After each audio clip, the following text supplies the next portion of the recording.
You're listening to the Less Stressed Lawyer podcast, episode 7. Today, we're talking all about practicing constraint. You ready? Let's go.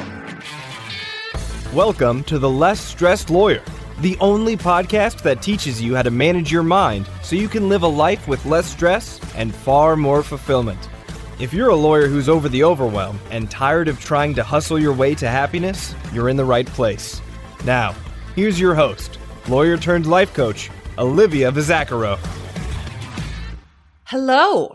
Welcome back. How are you all doing?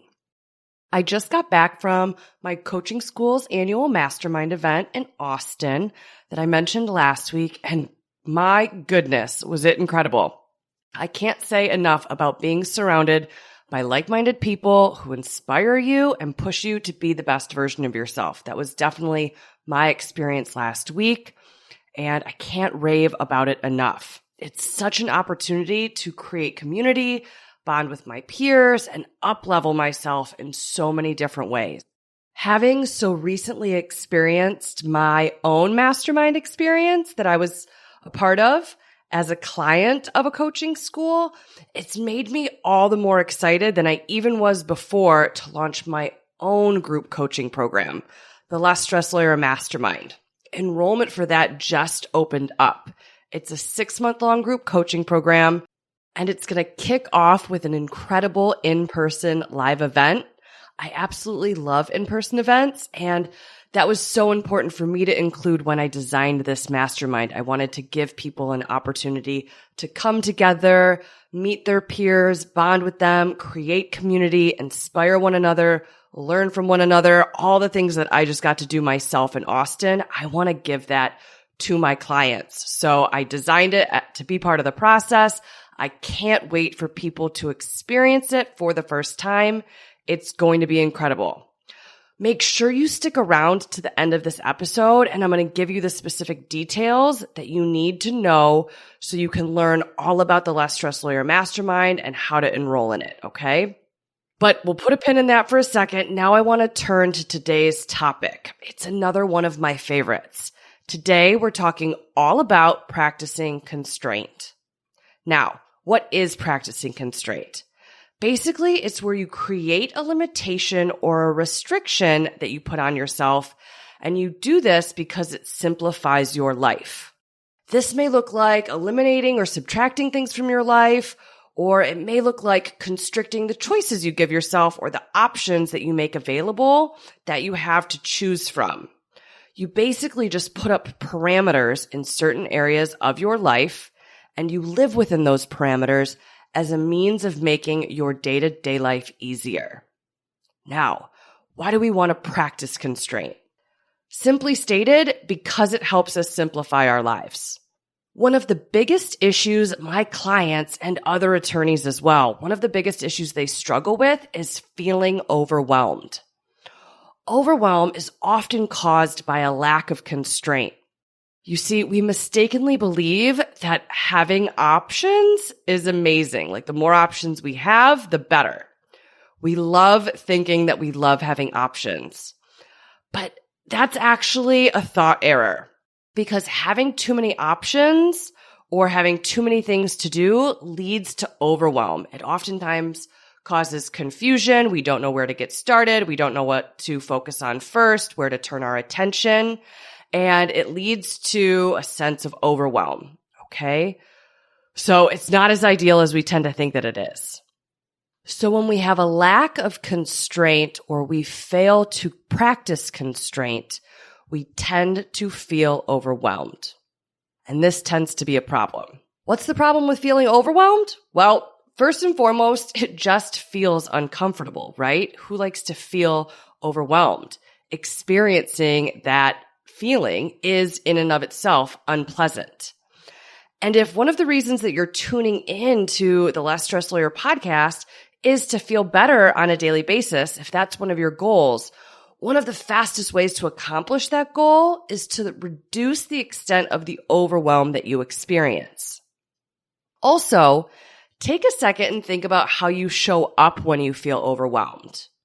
You tend to do one of three things. You either resist it, avoid it, or react to it.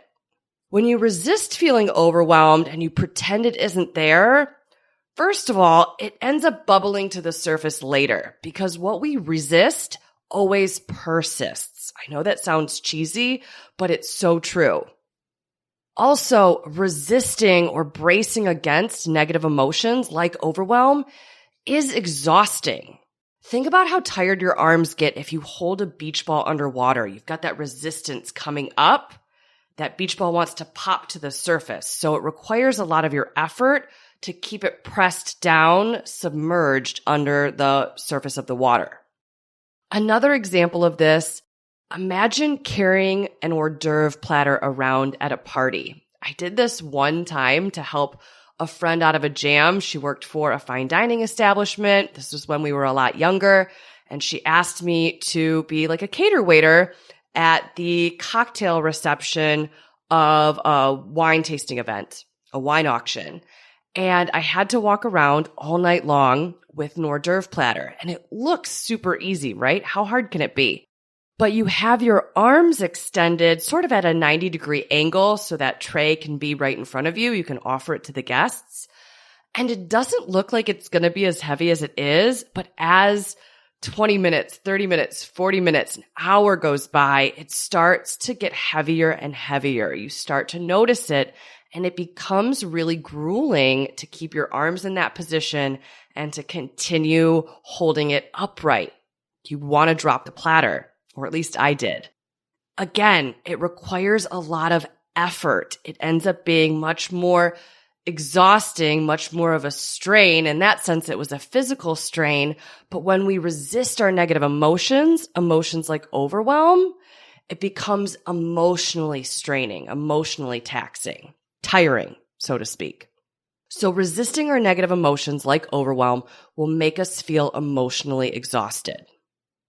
Now, when we avoid overwhelm, what we do is we either distract ourselves by doing anything else that brings us that instant gratification or that temporary pleasure, and we don't accomplish what matters most. Maybe we procrastinate when we do this, or we sort of spin in the overwhelm and we don't take any action. We sort of slip into paralysis and shut down. All of that slows us down. It prevents us from getting further faster when we avoid. And then sometimes we react to feeling overwhelmed.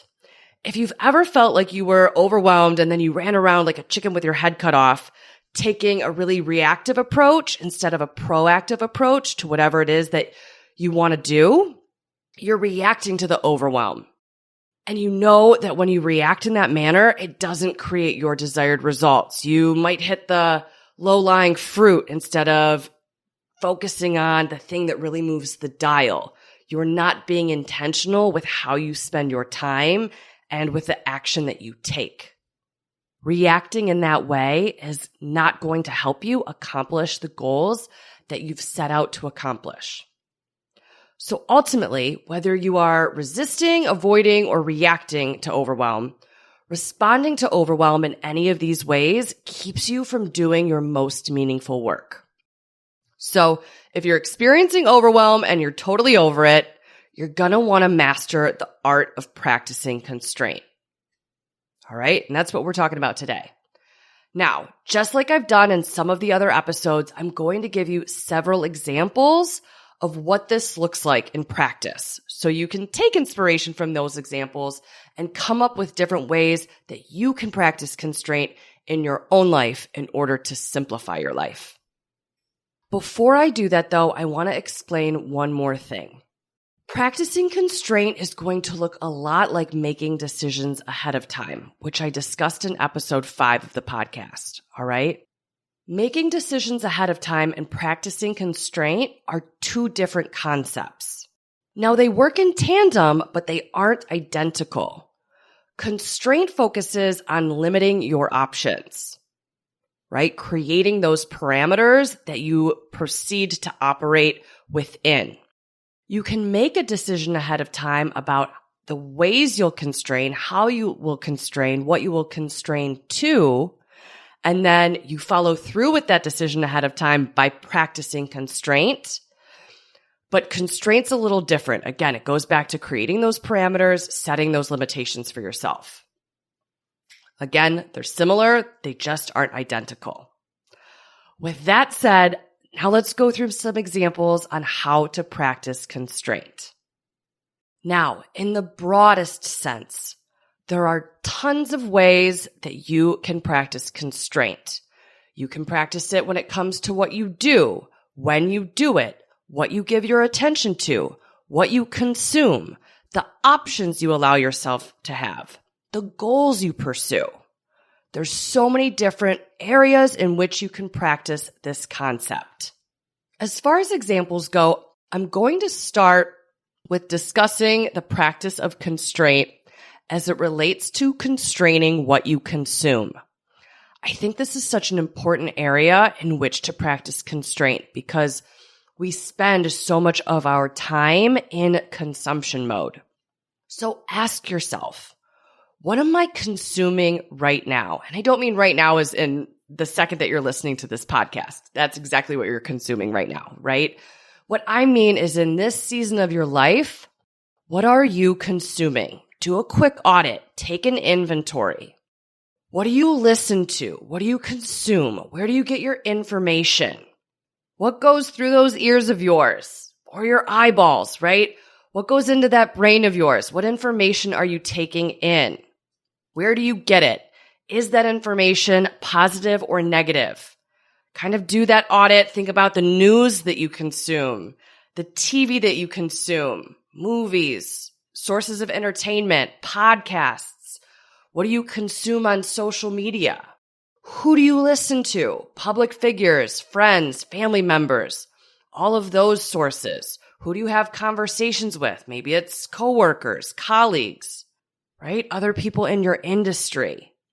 Are these sources positive or negative sources?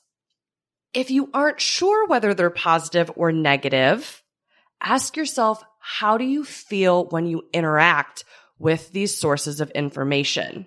When you consume from them, when you engage with them, right? Is it a positive feeling or a negative feeling?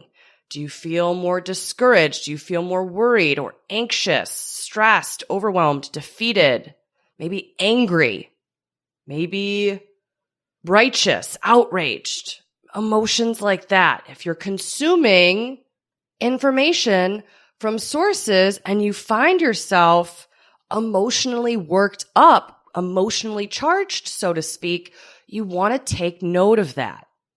If you're more inclined to experience negative emotions after you consume information from these sources, it's going to be a negative input for you. That consumption is going to have a negative effect, a negative impact. So you're going to want to limit that consumption as much as possible. One of the tricks that I've learned is that I tend to have more of a negative response from watching TV news as opposed to consuming my news in print format. All right. So I switch to print. I constrain my news choices to print sources. Also, I notice if I'm watching too much news, I'll be a little overly negative, more so than I am normally. So I'll constrain with how much news I consume, when I check it, what times of the day I check it, what sources I check. Some don't cause me to have as significant of an emotional response as others. I will also make a decision to counterbalance. If I'm consuming news, I'll also want to consume something that's a little bit more positive because news tends to want to startle you, worry you, so you continue to consume it. Worry tends to beget more worry. So that's done intentionally by news organizations. So I'm just really conscious of this. I know it's not going to be a positive consumption source for me, and I'll counterbalance it by listening to something that puts me in a better mood, that makes me feel more motivated, more positive, things like that. Now, you also want to take inventory of who do you engage with or converse with. Are those people negative? One of the things that I started to realize when I found coaching and started to adopt the coaching principles that I'm teaching you through the course of this podcast is that a lot of people in my life, they were really negative. They had a negative outlook on the world. They complained a lot. I used to be one of those people. A lot of the conversations I had were complaintive conversations. I call those $0 conversations now because they really don't get you anywhere, right? A lot of people dwell, they rehash things, they live in the past. They focus on what they can't control and they tend to argue with it. All of that tends to be really negative.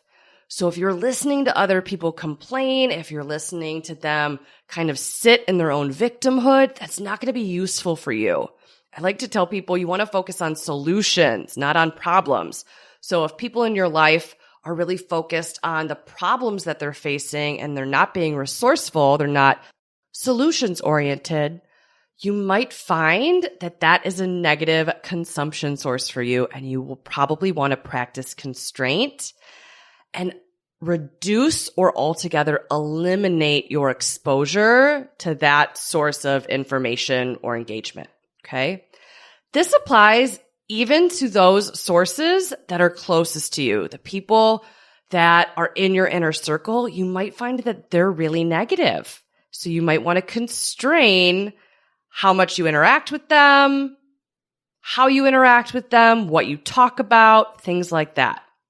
Also, even if it's not inherently negative, you want to ask yourself, is what I'm consuming supporting or hindering my long-term goals? Think about this in terms of consuming educational content versus content that's just purely for your own entertainment. What's your split like? Is it 50-50? Or do you consume entertainment much more than educational content? All right. If your split is really uneven, you're going to want to get that closer to 50-50 or have the bigger focus be on educational content that's going to support your growth, help you up level, help you work towards and accomplish the goals that you've set for yourself, as opposed to keeping you stagnant, maintaining that status quo. When we focus on entertainment versus education, we tend to stay stuck. So ask yourself, what's my split like? And you may need to constrain on some of the entertainment that you consume, okay? Also, who do you take your advice from? I've got a rule in my life. I only take advice from experts, and only certain experts at that. I actually have a rule about this. I never take advice from people who haven't done what I want to do. I highly encourage you to adopt that same rule for yourself. Practice constraint in that way when it comes to receiving other people's inputs, right? Stick with the experts only. And maybe you want to constrain 2 specific experts at that. That's what I do. So I don't listen to everyone, right? Sometimes experts have competing viewpoints, and that can lead to a ton of confusion. So I constrain the specific experts I listen to. I listen only to them, and I follow through with what they teach, what they advise, and I apply it. It really streamlines my goal accomplishment. I'm able to implement so much faster because I really reduce confusion by practicing constraint in this way. One of my coaches, Brooke Castillo, also teaches constraining to doing one course at a time. So if you are a chronic consumer and you like to buy a lot of different things, invest in a lot of different programs, surround yourself or immerse yourself with a bunch of different resources, but you never seem to complete a program or follow through to the finish line, you may want to practice constraint in that way. Do one thing at a time until you reach the end, until you complete the process, and then you can give yourself permission to move on to the next one. Another question you can ask yourself when it comes to practicing constraint is how much do you consume versus create? Again, sort of like the education versus entertainment. If your split is way out of whack, you can practice constraint here too. You want to make sure your consumption versus creation split is at least 50-50, that you're in creation mode the same amount of time, preferably more, than you are in consumption mode. Consuming will always be more comfortable than creating. That's really important for you to remember. It's because consuming requires less of you. The problem here, though, is that it's not going to get you where you want to go. Ultimately, the only way for you to really get the results that you want in your life is to be in creation mode. The more time you spend in creation mode, the better. So you want to constrain how much you consume and what exactly you consume. I've done this in my own life. I used to be a chronic consumer when it came to podcasts. I could not listen to enough of them. I just consumed. And finally, I realized I wasn't taking any action. It was so much safer for me to keep learning from other people. I kept telling myself I wasn't ready yet to take action. I just kept playing it safe. But when I finally became aware that I was engaged in this bad consumption habit, I pumped the brakes on all of the consuming. I constrained to what podcasts I would listen to, when I would listen to them, and the rest of my time I then devoted to creating in my own business. I started putting out my own content, started taking more intentional action to create my desired results. If you have a bad habit of consuming way more than you create, I highly recommend you practice constraint in this way. Now, when it comes to work, a great way to practice constraint here is with the type of law you practice or the services you provide. People love to be a Jack or Jill of all trades. They love casting a wide net because they slip into scarcity mindset when it comes to generating business. They worry that they're going to leave money on the table by constraining, but that's not the case at all. If you want to build your expertise in a particular area or build your reputation in a particular area, constraining your offer is a game changer. All right? Think about it this way. If you're new to practicing criminal defense and you want to gain a ton of experience, rather than focusing on all felonies and misdemeanors, if you constrain to one particular area, maybe drunk driving cases, maybe assaultive crimes, maybe drug possession cases, things like that, you're going to get so much more experience in that particular area so much faster. It will help you increase your self-confidence and self-concept in that area of expertise. You'll also become known for practicing that type of law a lot faster by the people in your network, and they'll be able to refer you more business in that area that you're already an expert in. It makes everything about your practice simpler, right? You can also do this with the industries that you serve. If you do transactional work, if you focus on constraining to a particular sector or section of the industry, maybe you only work with startup companies or you only work with cosmetic companies that are startups, right? That's very specific, super niche.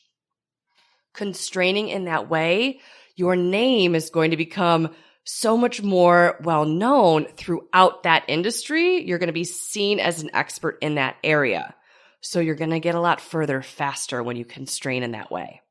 Another way you can constrain is in how you accept payment. I've worked for people in the past when I was still practicing law. We took payment any way you wanted to pay us. And that might seem intuitive, but it's really not. It doesn't support your success. You might be scrambling to accept in-person payments. You go and meet clients in person. Your record-keeping system ends up being really cumbersome and overly complicated.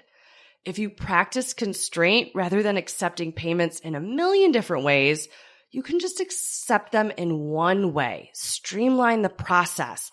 Make it easy on yourself and for your clients. Make it really repeatable. It'll also make record keeping a breeze. See how when you practice constraint, it simplifies everything? That's exactly what I'm talking about here. You can only take meetings or calls at certain times of the day or on certain days. That's another way to practice constraint. You free up your other time for doing your most meaningful, substantive work, right? The stuff that really requires your full focus, energy, and mental capacity. You can constrain when it comes to when you check your email. I think I mentioned that in the Making Decisions Ahead of Time episode, but most people spend their day bouncing back and forth between the work that they're working on and their inbox. And when we do that, we really slow ourselves down. Multitasking is not efficient or productive. So you can constrain when you check your email in order to streamline your work and be much more productive during the hours that you're working. You can also constrain the hours that you work. If you tell yourself that you will work weekends if you quote unquote need to, you will end up working them. I promise. Same thing goes with evenings. If you leave that as a stopgap or an overflow area, you will fill it. I call this scope creep, right?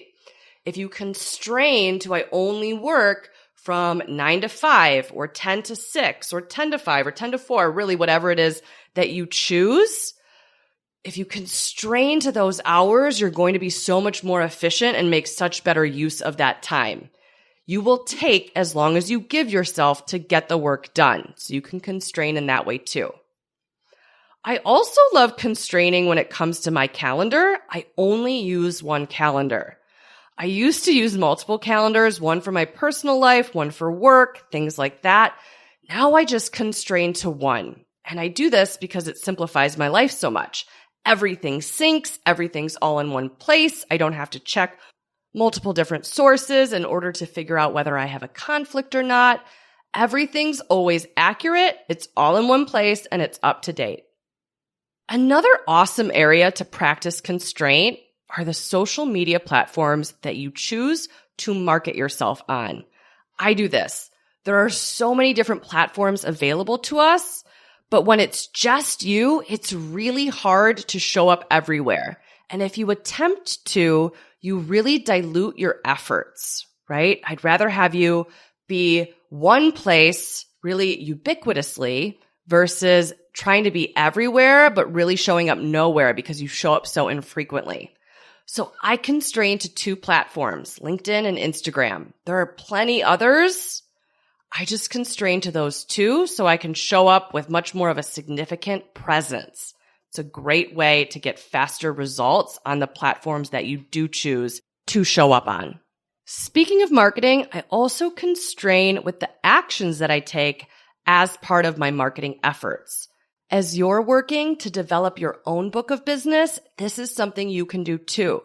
Rather than trying to do all of the things and not doing any of them well or consistently, you can constrain to doing a few things and doing them really well. For me, in the very beginning, I only posted on social media. Then I added my monthly webinar series. Then once I did that really consistently and it felt dialed in, I added a weekly email that I send out on Fridays. That's a little inspiration right to your inbox. Then finally, once that all felt dialed in, I chose to add the podcast. I've wanted to do the podcast for a really long time, but I was practicing constraint so I could get really good at doing what I was already doing. And I only added a new thing once everything else felt mastered and really dialed in. So that's another way that you can practice constraint when it comes to business development.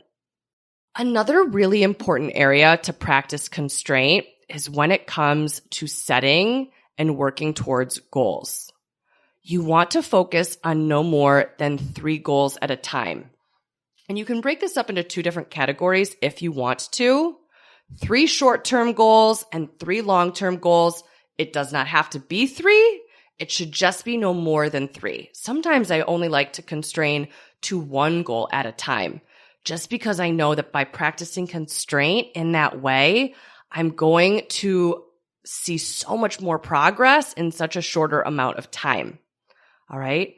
When you're working towards 15 different goals all at the same time, chances are you're going to get really discouraged because you're only able to devote so much time and energy to each one. So your progress is going to be really slow. You're not going to see that you're making much headway, and it's going to be easy to get impatient, feel discouraged or defeated, and slow down or ultimately quit. If you want to motivate yourself, you want to constrain, you'll see success a lot faster and you'll be more encouraged to take massive action towards accomplishing those goals. Once you accomplish one, you can move on to the next one and so on and so forth. But this is a great area in which to practice constraint. Couple other areas to practice constraint in your personal life. These are some examples that I've come up with that I practice myself. What stores you shop from. It makes like clothing shopping so easy. If you constrain, I only shop in these places. I know that they're going to have what I like. You only go there. All right. Dinner reservations is another great example of this. If friends are trying to make plans, I just constrain. I don't need to micromanage what it is that they're going to choose. I just tell them, go to Yelp if it's Italian, a steakhouse, tacos, or American parens new, and it's 4 stars or higher. I'll love it. I don't need to look at the menu. I trust you implicitly. I constrain that way. It makes it so much easier to select. This is also why you'll see on like interior design shows, they give the homeowners 3 options to choose from, right? They practice constraint and the options they make available to them so they're not overwhelmed with all the different design choices. I do this when I make dinner plans for friends of mine too. I will select 3 restaurants or so, and I'll send them those options to choose from. It just makes everything easier. It really reduces the overwhelm and the spinning. Another area that I practice constraint is the airline that I fly. I live in Detroit and we have a Delta hub here. So I always fly Delta. I don't need to go to a lot of different websites and compare and contrast rates. I just go straight to my Delta app. It makes making travel arrangements super simple. I also constrain when it comes to travel websites, when I'm booking hotels.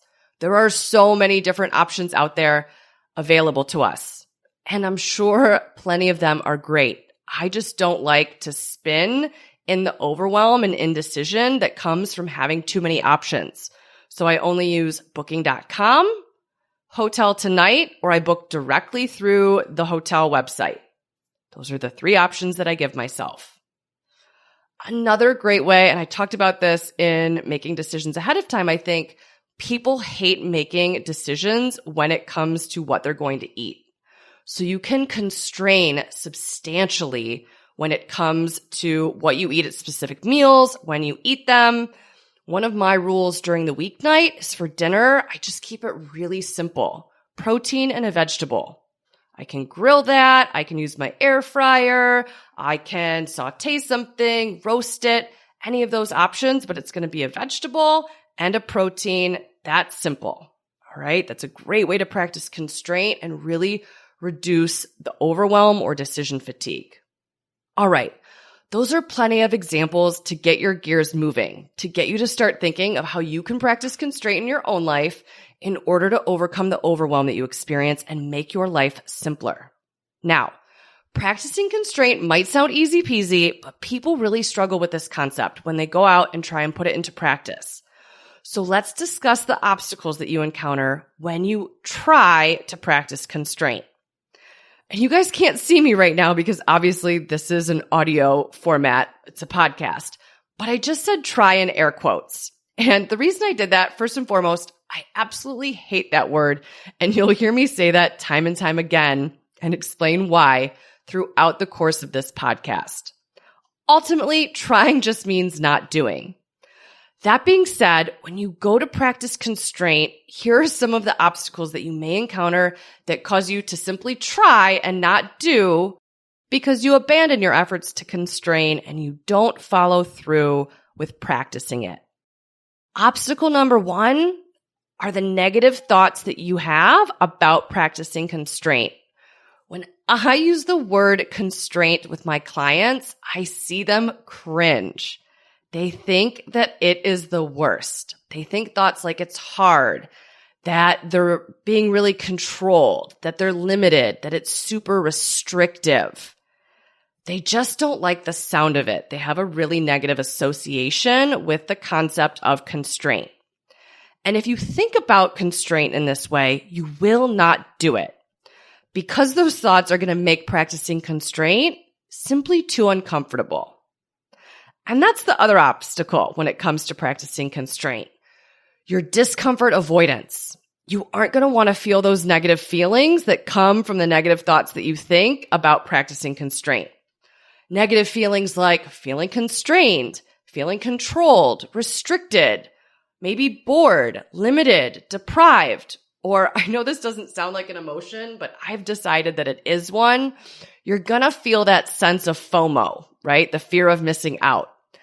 And when you think about experiencing any of that discomfort, it just sounds too awful, so you don't practice constraint. That's your comfort entitlement making an appearance again. I talked about that in episode 4, right? So in order to practice constraint and reap the benefits of practicing it, you're going to have to do 2 things. You're going to have to change the way that you think about constraint, and you're going to have to allow yourself to feel the negative emotions that come up for you when you practice it. I want to offer you can choose to think about practicing constraint as the more you constrain, the more freedom you have in your life. That's how I think of constraint. I equate constraint with freedom. I think of it as a gift I give myself. It's the best thing that I can do in order to create the life that I want. I know that constraining sets me up for success. If that feels like a stretch for you, I want you can rewind that part of the podcast and go back through and ask yourself, how might that be true? How might Olivia be right about that? That constraint equals freedom, that it leads to success, that it supports the vision I have for my life. How might that be accurate? You also have to allow yourself to feel negative emotions like feeling constrained, feeling controlled, restricted, bored, limited, deprived, that sense of FOMO. Yeah, there's going to be some FOMO and some deprivation and maybe some boredom by constraining your options. That's okay. You can survive those negative emotions. I've talked to you guys about that before.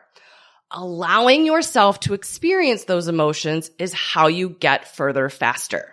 That will always be the case, all right? It might require some sacrifice. You might have to feel uncomfortable. That's okay. Also, always be sure to remind yourself that FOMO is actually a lie. You think you're only missing out on the options that you've eliminated, that you've set outside of the parameters that you've set for yourself. All right, but that isn't accurate. The truth is you miss out either way. You miss out if you constrain, and you miss out if you don't. If you don't constrain, you don't focus on what matters the most to you. So you miss out on experiencing those things, the ones that matter the most. And you miss out on the progress that you would have gained had you practiced constraint and focused all of your energy and efforts on one thing in particular. All right? So you're missing out either way. I strongly suggest you don't choose to miss out on the things that matter most because you don't want to feel deprived or restricted. Practice constraint and make sure you miss out on the unimportant stuff, not on the important stuff. All right. That's that as it relates to practicing constraint. Take a few minutes today and ask yourself, where can I practice constraint? Where can I practice constraint when it comes to work? Where can I practice it in my personal life? When it comes to what I do, when I do it, what I consume, what goals I set, how many goals I set, what I focus on. Where can you practice constraint in your life? And again, if you struggle, just ask yourself, in what areas would I be able to simplify my life if I practiced constraint? Okay, one more thing. Nope, 2 more things. Actually, I lied. 3 more things. That's it, I swear. First, I want to say thank you to all of you who have taken time and left me ratings and reviews for the podcast so far. I appreciate it so much. Every so often, I'm going to highlight one of those reviews just as a way to say thank you and shout out one of the amazing listeners in the audience. This week, I want to thank Mom of 2 Ews. That's the handle that this listener used on the Apple Podcast app. And they wrote, I am loving this new podcast. I can relate and feel like Olivia is talking to me. I'm excited to take action and already starting to see a positive shift in my mindset. I feel like there's reduced stress in knowing there's a goal and an action plan. I've got a long way to go, but finding myself repeating the first 3 episodes and hearing something new each time. Such an awesome review. Thank you so much. Honestly, it absolutely means the world to me. Thank you so much for the thoughtful comment. Now, if you're enjoying the podcast, it would be so amazing if you would take a moment to go rate and review the podcast. I would love to know what you think, and let me know if there's anything that you want to hear. I'd be happy to cover it in a future episode. In order to give that rating and review, if you want step-in-step instructions for that, just visit thelessstresslawyer.com/podcast launch. It'll give you all the details there to walk you through how to follow, rate, and review. Now, lastly, like I promised at the beginning of this episode, if you're interested in taking coaching concepts like today's topic and the other topics that I've talked about in previous episodes to the next level and really learning to master them, and if you're craving community within the legal industry, you're going to want to join the Less Stress Lawyer Mastermind. Enrollment just opened. You're going to want to make sure that you enroll. The Less Stress Lawyer Mastermind is the room where big things happen. It's the room where transformation happens, where breakthroughs happen, where inspiration happens, where community happens, where support happens, where bonding happens, where trust happens, where belonging happens, and where thriving happens. It's also where accomplishing the seemingly impossible happens. So you're going to want to make sure you're in that room. You're in that mastermind. How do you secure a seat in that room? Go to mastermind.thelessstresslawyer.com and apply now. All right? Make sure you do that. Spots are limited. They're going on a first come, first served basis. And I want to make sure that you make the most of this year and get yourself in that room so you can really thrive in the best way possible. All right, my friends, that's what I've got for you this week. I'll talk to you in the next episode. Thanks for listening to the Less Stressed Lawyer podcast. If you want more info about Olivia Vizzacaro or the show's notes and resources from today's episode, visit thelessstressedlawyer.com.